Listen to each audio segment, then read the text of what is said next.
Bueno, aquí se habla de todo menos de los verdaderos problemas de México, de la inseguridad, de la violencia, de la inflación, de la deuda, de tantos problemas, de nuestra relación con Estados Unidos, del TEMEC. Entonces aquí viene y se habla de la popularidad. Popularidad que ya se demostró que en Veracruz no se tradujo en votos, que en Durango no se tradujo en votos, que en Coahuila no se tradujo en votos. Los únicos que se engañan son ustedes, porque la realidad ya los alcanzó. Entonces, yo quisiera hablar de algo que sí estamos viviendo y que es preocupante. Miren, ustedes han ganado elecciones con la narrativa oficial, porque desde la mañanera el expresidente era el coordinador de campañas, porque decía mentiras sin inmutarse, porque hicieron promesas para ganar campañas. La promesa de la CENTE, que hoy nos tiene asoleados a todos. Por supuesto, la promesa del salario profesional mínimo, que no se ha publicado. Y así podía decir, la de bajar la gasolina a 10 pesos, todas las promesas que hicieron con tal de ganar. Y hoy les está cobrando la factura porque sí mintieron, sí traicionaron y ¿qué creen? Siguen robando. Y bueno, pues ya es muy complicado decir que nos acostumbramos a las mentiras, pero es que la verdad es que no podemos normalizar lo que no está bien y no podemos normalizar pues las mentiras que siempre viene y dice la oposición. Como lo he dicho en otras ocasiones, la verdad es que no me sorprende, pero sí me preocupa, y me preocupa que generen este tipo de narrativas. Por eso, quienes estamos aquí y que somos parte de este gran movimiento de la Cuarta Transformación, tenemos que hacer territorio, territorio y más territorio, porque ellos no hacen otra cosa más que mentir, no hacen otra cosa más que generar una falsa percepción en la población. Y voy a desmentir algunas de las cosas que ellos han venido a decir. Puedo entender también, puedo comprender que son oposición, pero de verdad que lo deberían de hacer con argumentos, lo deberían decir con datos reales. Por ejemplo, ellos vinieron a hablar hace un momento, y lo han dicho en varias ocasiones, sobre el tema del salario mínimo. Yo les voy a recordar en cuánto estuvo el salario mínimo cuando Enrique Peña Nieto, un presidente del PRI, pues gobernaba nuestro país. Imagínense que cuando él inició en el periodo del 2012, el salario mínimo estaba en 62.30 centavos y terminó su sexenio en 88.36 centavos. ¿Cuál era el poder adquisitivo de las y los mexicanos en ese periodo de gobierno? Después vino uno de los mejores presidentes de los últimos años, Andrés Manuel López Obrador, y él tenía claro que para darle bienestar al pueblo de México tenía que mejorar su poder adquisitivo. Y entonces terminó con aquel mito que decía que si se elevaba el salario mínimo, pues la inflación se iba a incrementar bastante. Y quiero compartirles el siguiente dato. Cuando él empezó a impulsar el tema del aumento del salario mínimo, lo impulsó hasta 248.93 centavos. Imagínense cuánto creció el poder adquisitivo en el periodo de Andrés Manuel López Obrador, que es una de las cosas más importantes que se ha hecho en ese sexenio. Se han hecho muchas cosas importantes, interesantes en beneficio de la población, pero el salario mínimo no podemos minimizarlo, no podemos subestimar el impacto real que tiene en la vida diaria de las y los ciudadanos.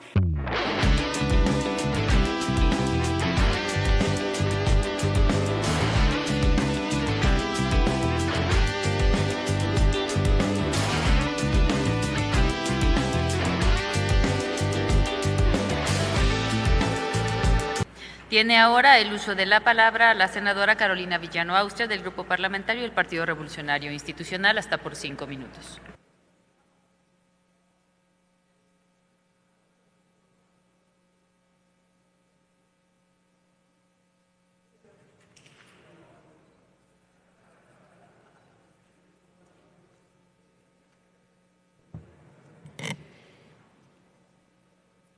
Bueno, aquí se habla de todo menos de los verdaderos problemas de México, de la inseguridad, de la violencia, de la inflación, de la deuda, de tantos problemas, de nuestra relación con Estados Unidos, del TEMEC. Entonces aquí viene y se habla de la popularidad. Popularidad que ya se demostró que en Veracruz no se tradujo en votos, que en Durango no se tradujo en votos, que en Coahuila no se tradujo en votos. Los únicos que se engañan son ustedes, porque la realidad ya los alcanzó. Entonces, yo quisiera hablar de algo que sí estamos viviendo y que es preocupante. Miren, ustedes han ganado elecciones con la narrativa oficial, porque desde la mañanera el expresidente era el coordinador de campañas, porque decía mentiras sin inmutarse, porque hicieron promesas para ganar campañas. La promesa de la CENTE, que hoy nos tiene asoleados a todos. Por supuesto, la promesa del salario profesional mínimo, que no se ha publicado. Y así podía decir, la de bajar la gasolina a 10 pesos, todas las promesas que hicieron con tal de ganar. Y hoy les está cobrando la factura porque sí mintieron, sí traicionaron y ¿qué creen? siguen robando. Les voy a comentar. Hoy, Mexicanos contra la Corrupción, que ustedes no quieren porque investiga, porque trabaja, porque hace un trabajo en favor de la transparencia y en contra de la corrupción, hoy presentó una red oculta de pagos de Morena, 252,000 apoyos sociales mediante Financiera del Bienestar. Morena, como partido, contrató a Finabien, que es una empresa del Estado, lo que anteriormente era Telecom, Telégrafos, en su modalidad de giros. A través de esa empresa envió 250,000 transferencias durante el proceso electoral de 2024. Claro, la abrió desde el proceso de los procesos electorales del 2022, casualmente la primera semana de junio antes de las elecciones. Y luego, en el 24, la canceló hasta el 28 de junio, ya pasadas las elecciones. No se sabe el monto total de las transferencias, ni tampoco el monto individual de cada una de ellas, así como los destinos geográficos. Lo que sí se sabe es que el concepto de las transferencias se llamó apoyos sociales. No se sabe el origen de los recursos, si es parte del dinero de Morena proveniente de sus administraciones públicas o si procede de otra fuente, como el huachicol fiscal, por ejemplo. Ahora bien, la información se conoce porque el órgano interno de control adscrito a la Financiera Nacional de Bienestar, a la Financiera del Bienestar, realizó una auditoría y dio a conocer este asunto, es decir, proviene de la propia Secretaría de Buen Gobierno, no proviene de una investigación periodística ni de una filtración, sino de información generada por el propio órgano interno de control. Estas transferencias, por supuesto, no están reportadas al INE como gasto de campaña o como gasto de actividades ordinarias de Morena. Los partidos políticos están impedidos para realizar transferencias bajo el concepto de apoyos sociales. Verdaderamente, ya nada nos sorprende. Todos los días amanecemos con una nota de este tipo y hay un cinismo impresionante. Tenemos a compañeros que hoy piden licencia, una decena de compañeros que se van atrás de ganar una supuesta encuesta para ser candidatos. Hoy en día ya no saben qué hacer porque el narco que les ayudaba prácticamente está persiguiéndolo los Estados Unidos. Y miren, pareciera que ustedes a todo le quieren decir, a todas las críticas son de ultraderecha, a todos los que cuestionan son de ultraderecha. No, cuestionamos los mexicanos y mexicanas que tenemos derecho a hacerlo. Qué bueno que los periodistas pudieran incomodar al poder y no estar al servicio del poder. Ya pocos de esos quedan.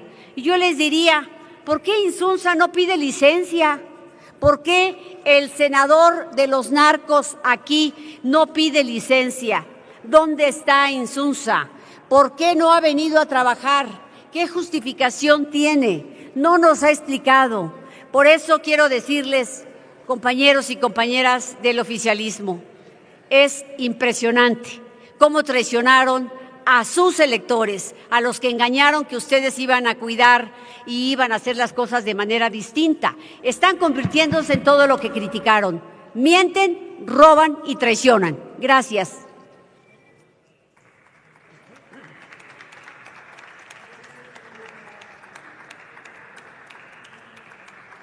Tiene ahora el uso de la palabra la diputada Mari Carmen Bernal Martínez del Grupo Parlamentario del Partido del Trabajo, hasta por 5 minutos.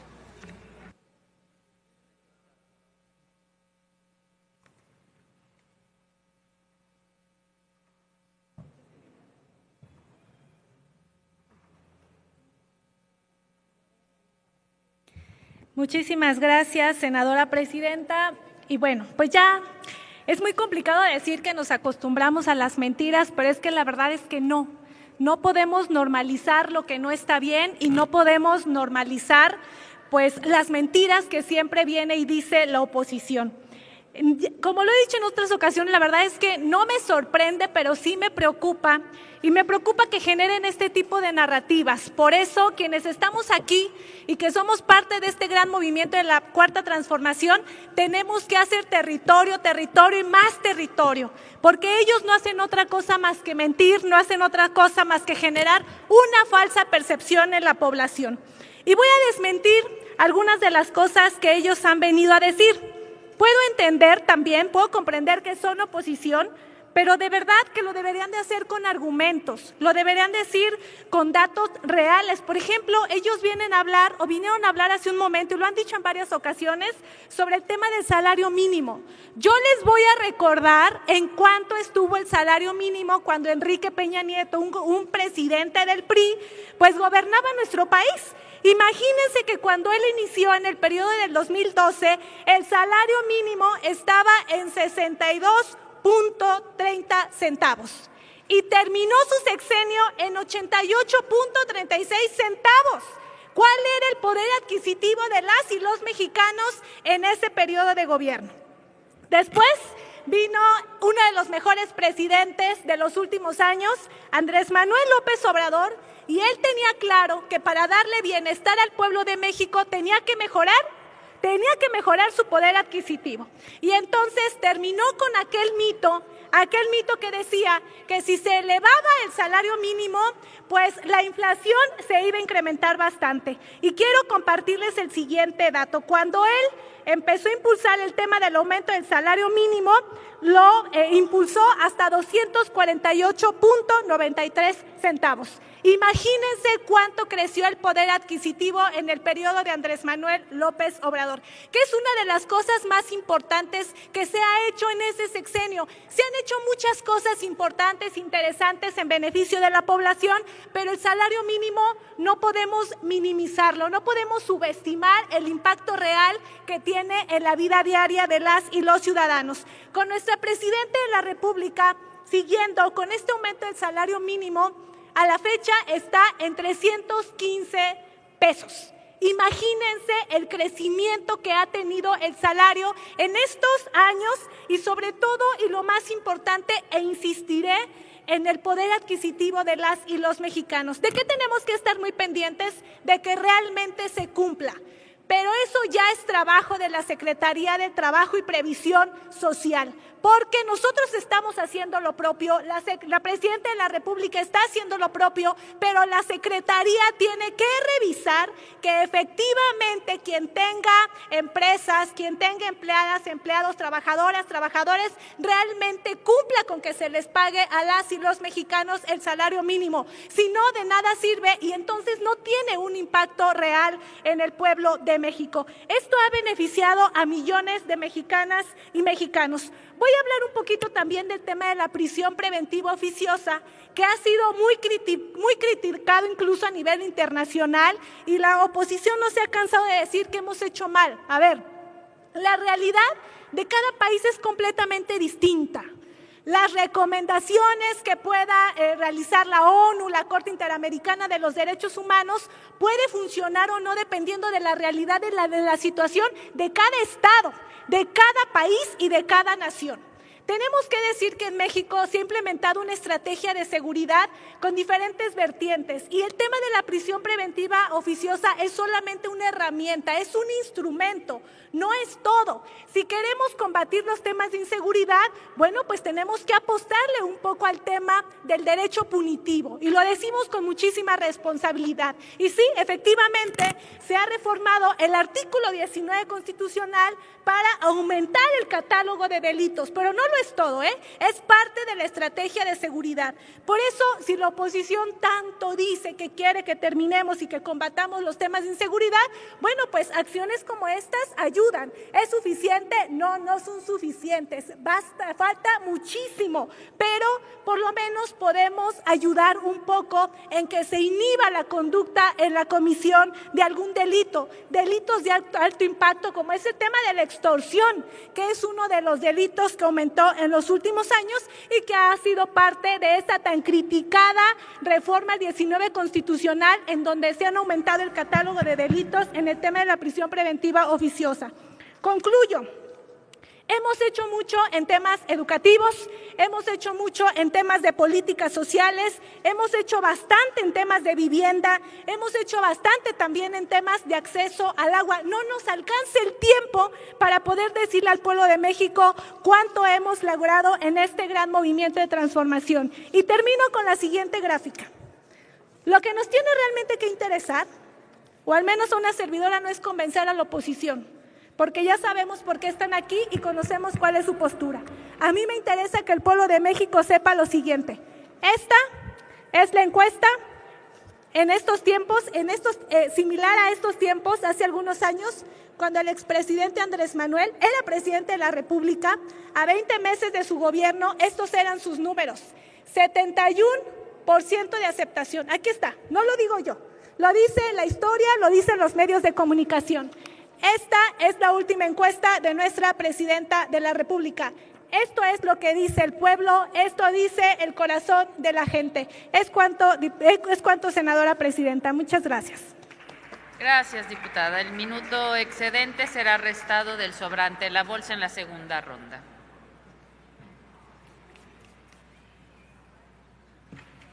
Tiene ahora el uso de la palabra el diputado Alberto Maldonado Chavarín, del Grupo Parlamentario de Morena, ya que el Grupo Parlamentario del Partido Verde Ecologista cede su bolsa de tiempo para el Partido Morena. Adelante, diputado.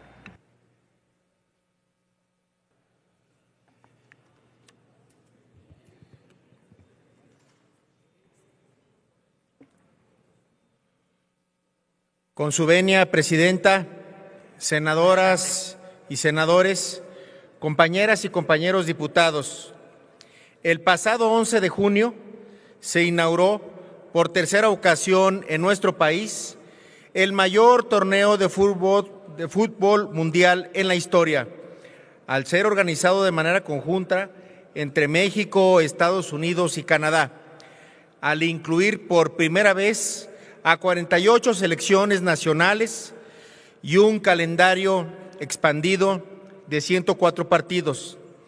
La inauguración estuvo marcada por el fervor de los aficionados, destacando una masiva congregación de hasta 500,000 personas en puntos emblemáticos como el Zócalo y el Ángel de la Independencia en la Ciudad de México, así como la asistencia masiva de aficionados en distintas plazas de los distintos estados de la República Mexicana, consolidando una jornada sin sobresaltos, de convivencia y entusiasmo colectivo, coronada con el triunfo de nuestra selección, que desató una verdadera fiesta nacional.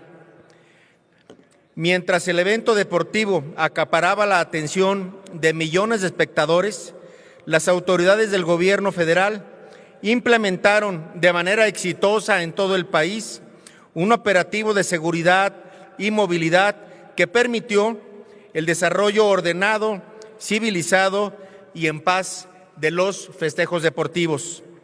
Asimismo, se llevaron a cabo en el marco de las libertades democráticas que gozamos en México, expresiones de protesta por ciertos grupos sociales, como la CENTE y colectivos de madres buscadoras, acontecimientos que no impidieron la realización de los eventos programados, permitiendo la coexistencia respetuosa entre el ejercicio de las libertades ciudadanas y el cumplimiento de la agenda internacional de nuestro país.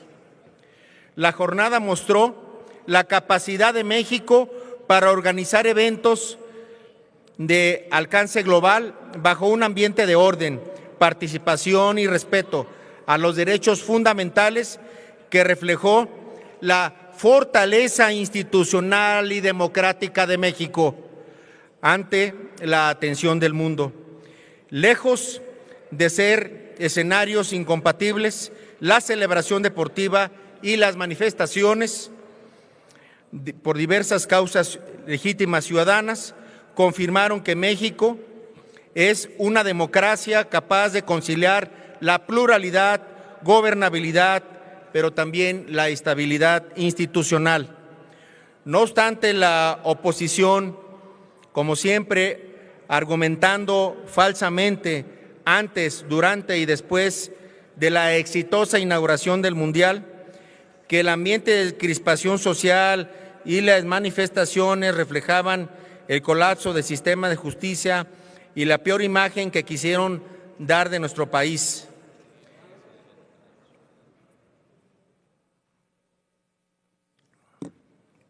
Sin embargo, la inauguración terminó por convertirse en una prueba fallida para los sectores conservadores de la derecha que buscaron utilizar el evento como plataforma para golpear políticamente a nuestra querida presidenta de la República, Claudia Sheinbaum Pardo. Mientras la oposición apostaba por un mundial en medio del caos, la presidenta demostró su congruencia y no asistió al Estadio Ciudad de México. Por el contrario, el boleto que le correspondía en ese lugar de honor en la inauguración lo cedió a Yolet Cervantes, futbolista amateur indígena de Tlaquilpa, Veracruz. Además, decidió estar cerca de la gente y asistir al Deportivo Hermanos Galeana en la alcaldía Gustavo Amadero, rodeada de vecinos de la demarcación, a celebrar y festejar los goles que anotaron nuestro equipo nacional. En contrario, con aquellos personajes políticos de la derecha y conservadores, quienes incitaron fallidamente, mediante discursos del caos e inestabilidad en el país, a confrontar a los mexicanos y generar una falsa imagen de inseguridad, mostraron su verdadera cara. Como es costumbre, su incongruencia al asistir como espectadores de lujo al partido inaugural de la Copa del Mundo. Los que criticaban la remodelación del estadio y las obras en la Ciudad de México terminaron disfrutando todo eso para llegar al partido, eso sí, desde los palcos y lugares de altísimos precios. Hago un respetuoso llamado a ser congruentes, compañeras y compañeros de la oposición. La crítica es una herramienta de la democracia, sí, pero también lo es la responsabilidad de actuar con objetividad, poniendo siempre por delante el interés y prestigio de México. ¡Que viva la Cuarta Transformación! ¡Que viva México! Suscríbete, dale like, déjanos tu comentario. Síguenos en YouTube, Facebook, TikTok e Instagram. México en Transformación.